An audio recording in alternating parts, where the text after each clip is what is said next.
day runs from 7:45 a.m. to 2:45 p.m. on Monday through Thursday. On Friday, we have short days, which start at 7:45 a.m. and end at 12:30 p.m. In junior high, short days are only on Fridays, even when we have a shortened week. Some important days to keep in mind are school picture days on August 26th, fall break from October 15th to the 20th, Thanksgiving break from November 25th to the 27th, winter break from December 21st to January 4th, and spring break from March 29th to April 2nd. Parents will also be notified in the newsletter about any upcoming activities and other no-school days. This is the drop-off map. You'll notice that it's different than years previous, where the west side will be a lot closed for buses only. So drop-off will only be available on the east side of the school, the north side of the school, and the south side of the school. This is a drop-off zone! This is not a drop-off zone! What are you guys doing? You can't drop people off here. Oh, what? Sorry, my bad. We'll go to the other side of the school. This is the regular bell schedule. You will go to all 7 classes, including advisory, each day. There are 4 minutes between each class for you to get to your next class. On Fridays, the schedule is similar, except you'll notice the order is 1st, 2nd, 3rd, 4th, 6th, then 5th/lunch, in 7th period. If there is an assembly, we will adjust the times and orders accordingly. We will let you know when those days are. This is the lunch schedule. It is based on your 5th period teacher. So look for your 5th period teacher on this list. If they're under the first lunch column, then you have first lunch, which means you will go to lunch and then your 5th period.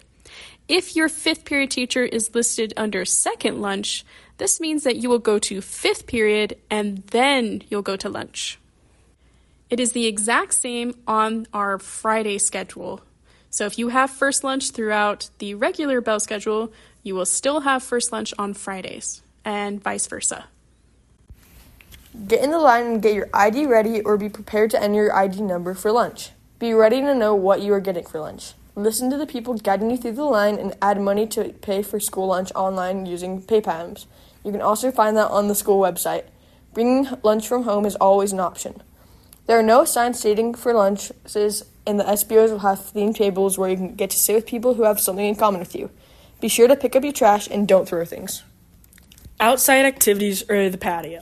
You can only go outside if the card is flipped to green. If it is red, everyone stays in the lunchroom. Outside, there will also be fun activities with like basketballs and footballs and other things. If you have a library pass, you can go up to the library 15 minutes after lunch starts. Students need to stay in the lunchroom and not go into the hallways during lunchtime unless they have a library pass. Use the downstairs bathroom only for lunch.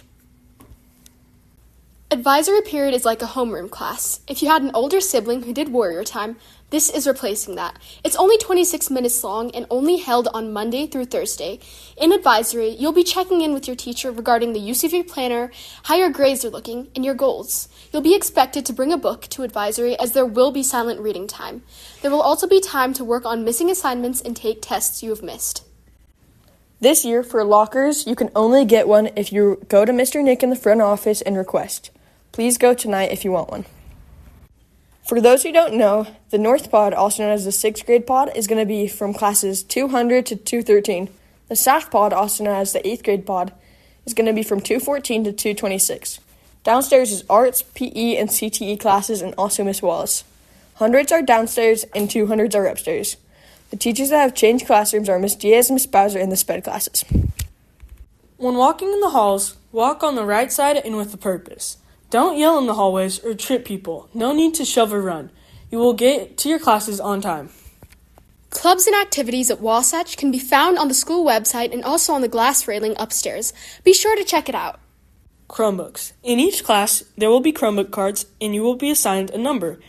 And that number will tell you which Chromebook you have in that Chromebook cart. These Chromebooks cannot be taken home. These are also other people's Chromebooks that you have to share, so be respectful of them. Communications. Mr. Brown's email every other Saturday will be containing a newsletter. If you aren't receiving the emails, talk to the front office. Social media. Be sure to follow and subscribe to Wasatch Junior High's Instagram, Facebook, and YouTube. School website. On the website, you can see the school's calendar and other important information. Welcome, parents and students. I am the registrar. I also deal with attendance. And parents, it's important for you to know that when you come in to check out your student, you're going to need to bring a photo ID, and we match that with our records to make sure that you have access to take the student. If you have a student you want checked out by someone else, we prefer to have that in writing, so it's best to send an email to wasatchattendance@graniteschools.org. If you need a street pass, and for those of you who don't know, a street pass is a little slip of paper that we give out to the students so that they can leave the building without you having to come in and check out. However, we need a signed permission slip from you before we can do that. We will also accept it via email this year, which is new. So if you have a street pass that you'd like to give for your students, they just need to come in here the first period of the day, between first and second period if they can, to make sure that we have plenty of time to verify that it's a legitimate street pass. And for students, if you come in and you're tardy, students and parents really, this is good for you to know too, we now have this attendance kiosk over here.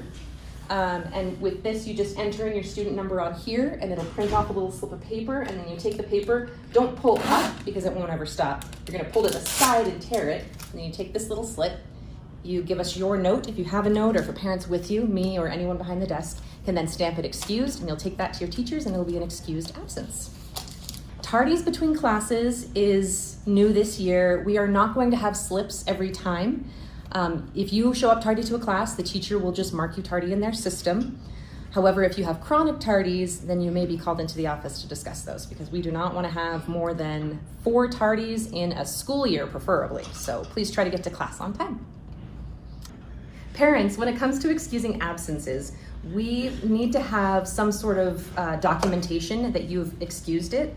Just calling in over the phone is unfortunately not enough. We want to be able to verify later on if needed. So we prefer to have either a handwritten note excusing your student, or you're welcome to go online to Focus. You can excuse absences and tardies directly through Focus if you'd like, as well as an email. We have wasatchattendance@graniteschools.org that you can email with any doctor's notes or just you saying you need to excuse your child due to illness. If you have a doctor's note, that is great, because that is an absence that is completely excused and it doesn't count towards you with the 10 absences a year. The school counselors are Mrs. Sherwood, Mrs. Romney, and Mrs. Christian. Counselors are organized by last names. Last names A through G are Mrs. Sherwood, last names HA through O is Mrs. Christian, and last names P through Z is Mrs. Romney.